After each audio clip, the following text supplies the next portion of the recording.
നമ്മൾ കേവലം മനുഷ്യരാണ്. ദൈവവിശ്വാസിയാണെങ്കിലും അല്ലെങ്കിലും നമുക്ക് ദൈവകൃപയില്ലാതെ ഒരു ചുവട് മുന്നോട്ട് വയ്ക്കാൻ കഴിയില്ല എന്നതാണ് വാസ്തവം. ദൈവം എല്ലാവരോടും കരുണ കാണിക്കുന്നുണ്ട്. കാരണം അവിടുന്ന് സർവ്വസൃഷ്ടിതാവാകുന്നു. ദൈവത്തിൽ വിശ്വസിക്കുന്ന നമ്മൾ ദൈവസന്നിധിയിൽ ചെന്ന് ആവശ്യബോധത്തോടെ പ്രാർത്ഥിക്കാറുണ്ട്. ദൈവത്തിൻ്റെ മഹത്വവും വല്ലഭത്വവും തിരിച്ചറിയുന്നവർ താഴ്മയോടെ, വിനയത്തോടെ, ബഹുമാനത്തോടെ, അതിലേറെ നന്ദിയോടെ ദൈവസന്നിധി ചെന്ന് പ്രാർത്ഥിക്കുന്നു. ദൈവം തൻ്റെ ഹിതം അവരുടെ ജീവിതത്തിൽ ഏറ്റവും ശ്രേഷ്ഠമായി നിവർത്തിക്കുന്നു. ഈ നശ്വരമായ ലോകത്ത് എന്തെല്ലാം ഉന്നതമായത് നേടിയാലും ദൈവസന്നിധിയിൽ അതേതുമല്ല എന്ന് തിരിച്ചറിയുന്നവർ ദൈവത്തെ ഭയപ്പെടും.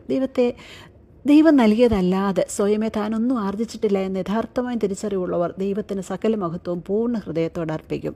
എന്നാൽ മറ്റു ചിലർ ദൈവസന്നിധി ചെല്ലുമ്പോൾ ദൈവത്തെക്കാൾ ഉപരി തങ്ങൾ ശ്രേഷ്ഠരെന്ന് അറിഞ്ഞോ അറിയാതെയോ ചിന്തിക്കുന്നു. അതുകൊണ്ട് തന്നെ ദൈവവചനം അവരെ അധികം സ്വാധീനിക്കുന്നില്ല. ദൈവഹിതം തിരിച്ചറിയുന്നതിനോ ജീവിതം അതിൻപ്രകാരം ക്രമീകരിക്കുന്നതിനോ ഇങ്ങനെയുള്ളവർ തയ്യാറാകില്ല. സ്വന്തം പാരമ്പര്യം, വിദ്യാഭ്യാസം, തൊഴിൽ, പദവികൾ എല്ലാം കൂടി അവരുടെ ഹൃദയം ദൈവത്തിന് ഇടം നൽകാൻ കഴിയാതെ വണ്ണം തടിച്ചിരിക്കും. ദൈവസന്നിധിയിൽ ഒരു വിനയം അവർക്കുണ്ടാകുവാൻ സാധ്യതയില്ല. നിഗളവും അഹംഭാവവും ദൈവം വെറുക്കുന്നു എന്നറിഞ്ഞിട്ടും വിനയപ്പെടുവാൻ അവർ തയ്യാറാകുന്നില്ല. അതേസമയം തങ്ങൾ ഭക്തരെന്നവർ നിരൂപിക്കുന്നു.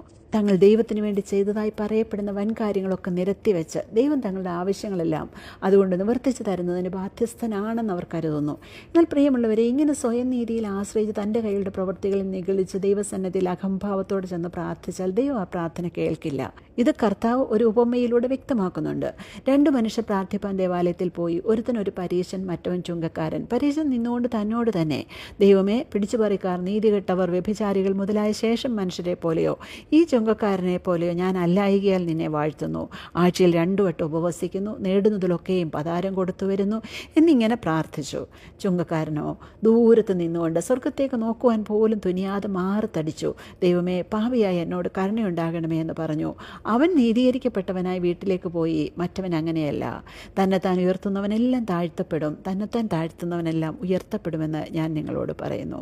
പരീശന്മാർ സമൂഹത്തിൽ ഉന്നതരാണ്, മതഭക്തരാണ്, ആചാരാനുഷ്ഠാനങ്ങൾക്ക് അത്യധികം പ്രാധാന്യം നൽകുന്നവരാണ്, മതവിശ്വാസങ്ങൾക്ക് വേണ്ടി തീഷ്ണതയോടെ നിൽക്കുന്നവരാണ്. ഇവിടെ പ്രാർത്ഥിപ്പാൻ വന്ന പരീശൻ താൻ വളരെ നീതിമാനാണെന്ന് ഇവിടെ സ്വയം പ്രഖ്യാപിക്കുകയാണ്. എന്തുകൊണ്ടും താൻ ദൈവത്താൽ അനുഗ്രഹിക്കപ്പെടേണ്ടവനാണെന്ന് ഇയാൾ ചിന്തിക്കുന്നു.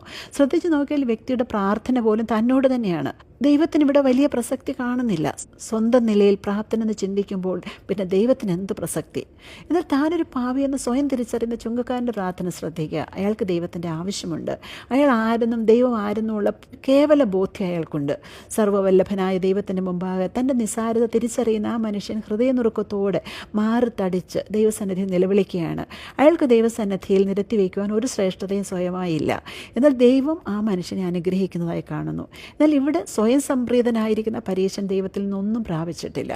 അതുകൊണ്ട് പ്രിയമുള്ളവരെ, ദൈവസന്നിധി വരുമ്പോൾ നമ്മുടെ എല്ലാ നിഗളവും കളഞ്ഞ് നമ്മുടെ കുറവുകളെ തിരിച്ചറിഞ്ഞ് ദൈവത്തിൻ്റെ മഹിമാസന്നിധിയിൽ നമ്മെ താഴ്ത്തി സമർപ്പിക്കുക. ദൈവവചനം ആവശ്യപ്പെടുന്നത് പോലെ ബുദ്ധിയുള്ള ആരാധനയായി നമ്മുടെ ശരീരങ്ങളെ ജീവനും വിശുദ്ധിയും ദൈവത്തിന് പ്രസാദവുമുള്ള യാഗമായി നമുക്ക് സമർപ്പിക്കാം. ഈ ലോകത്തിന് അനുരൂപമാകാതെ നന്മയും പ്രസാദവും പൂർണ്ണതയുമുള്ള ദൈവഹിതം എന്നത് തിരിച്ചറിയേണ്ടതിന് നമുക്ക് മനസ്സ് പുതുക്കി രൂപാന്തരപ്പെടാം. ദൈവവചനം നിരന്തരം വായിക്കുകയും പഠിക്കുകയും ചെയ്താൽ മാത്രമേ ദൈവഹിതം വീണ്ടും വണ്ണം തിരിച്ചറിയുന്നതിന് നമുക്ക് കഴിയുകയുള്ളൂ. നമ്മുടെ കുറവുകൾ ശരിയായ രീതിയിൽ നമുക്ക് മനസ്സിലാകുകയുള്ളൂ. ദൈവം നമ്മെ അതിനായി സഹായിക്കട്ടെ. നമുക്ക് പ്രാർത്ഥിക്കാം.